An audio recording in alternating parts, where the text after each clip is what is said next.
мынандай күмән тудыртатын ойлар болады. Алла Тағала әлемге мұқтаж емес дейміз бәріміз. Мұқтаж емес болмаса, бұл неге бұл әлемді жаратты деген сұрақ туындайды.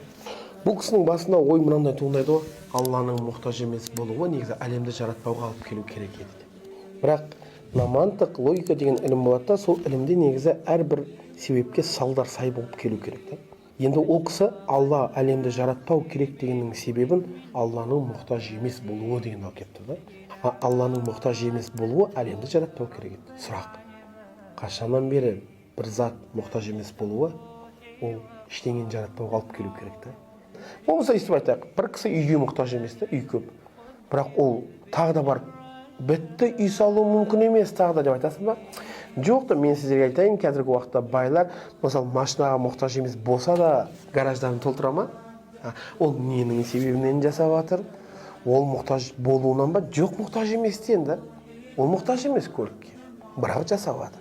Қаншалықты логикаға сай келеді да, негізі Алланың мұқтаж емес болуы әлемді жаратпауға. Мен айтар едім, керісінше, Алланың мұқтаж емес болуы қалағанын жасатуға алып келмей ма, Тимон, дұрыс па?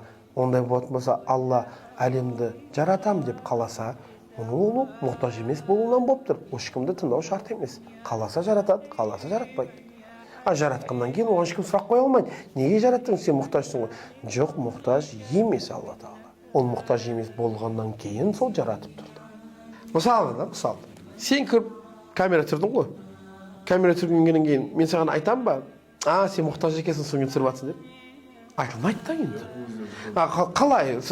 Демек, егер мен білсем мұқтаж екеніңді, сөйтіп сен камераға келсең, мен айтамын да, Темірлан мұқтаж болғаннан камера жасап жатыр деп. Бірақ просто сен келіп, камераны жасауың, ол сенің мұқтаж екеніңді білдіре ма?